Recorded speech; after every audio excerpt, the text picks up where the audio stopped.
deuxième de ce que ce garçon a subi quand il raconte ce qui lui est arrivé.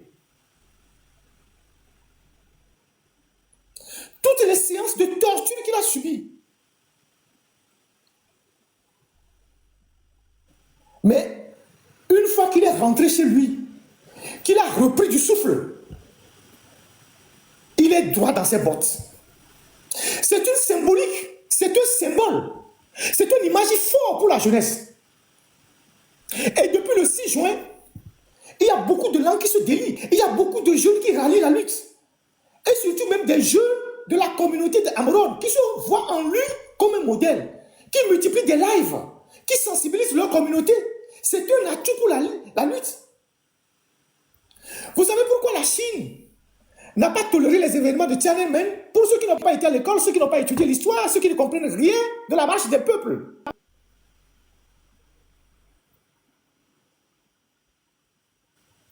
Vous savez pourquoi en Corée du Nord, quand un artiste dans une compétition fait un geste que le régime nord-coréen trouve déplacé, on l'exécute? Parce que les symboles contre les dictatures sont très fortes. Ce qui met en difficulté les dictatures, ce sont les symboles. Ce sont les symboles. Vous avez vu cet étudiant en Chine qui était seul devant le char à Tiananmen. Ça a ébranlé le monde. Vous avez vu Hong Kong. Parfois, ce n'est pas le fait de mettre 100 000 personnes dans la rue. Ce temps aussi va arriver certainement. Mais quand vous êtes dans un processus de maturation de la contestation, ce sont les symboles qui constituent le déclic. Ce sont les symboles qui font bouger les lignes. Ce sont les gens qui s'offrent un holocauste qui provoquent le déclic. Et Amron est de cette catégorie-là. Et sa maman en plus, ses enfants, cette vieille dame qui malgré tout ce qui lui est arrivé à son enfant, est derrière son enfant avec une canne. Généralement, nos parents, nos mamans, nos frères, nos soeurs, un bateau politique politique à nous barrelo, mais lui, il est devant sa maman derrière, sa fille aussi. C'est un message fort pour faire briser les lignes de la peur. C'est ça la symbolique dans une lutte. Il aurait pu décider, après toutes les épreuves qu'il a connues, que je ne fais plus rien, je me tais.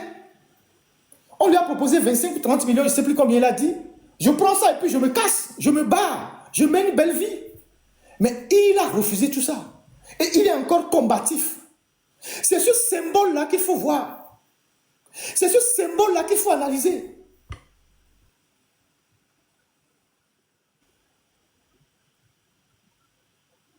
C'est ça la réalité.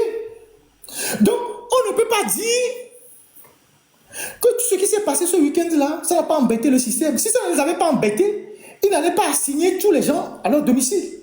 Ils n'allaient pas bloquer les gens dans leur maison. Ils n'allaient pas mettre toute la ville avec les trucs. À Kara, ils ont mis des chars partout. Il y a des gens qui m'ont envoyé des images de Kara. Dans toutes les villes, ils ont sorti des militaires pour la dissuasion. Bien qu'ils aient dit aux forces de l'ordre et de sécurité de ne pas trop réprimer, de ne pas taper, ils ont passé des consignes discrètes en disant, bon, il ne faut pas réprimer pour que les images fassent le tour du monde et tout ça. Vous pouvez disperser avec un coup de gaz lacrymogène. Vous pouvez les renvoyer. Si on arrête des gens, dans 48 heures, on les libère. C'est la consigne discrète qu'ils ont donnée aux gendarmes, aux policiers qui sont allés dans les rues. Parce qu'ils savent qu'ils sont en difficulté.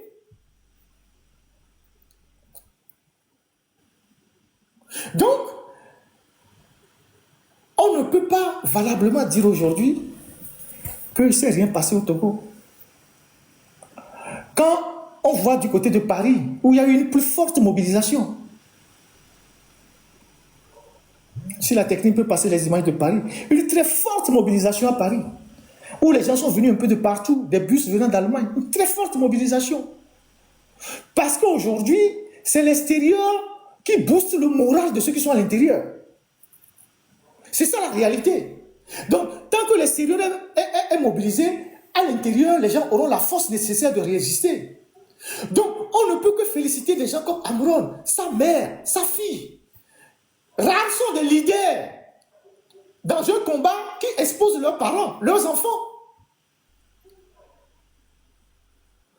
On ne peut que féliciter cette dame, Madame Nyakate, qui, je rappelle, elle n'a jamais dit dans un courrier ou dans une sortie qu'elle devient opposante, il faut que les gens aient s'aligner derrière elle. Elle n'a jamais dit ça. Elle a fait des sorties pour dénoncer le régime. Et elle dit, elle fait sa part. C'est ce qu'elle a dit.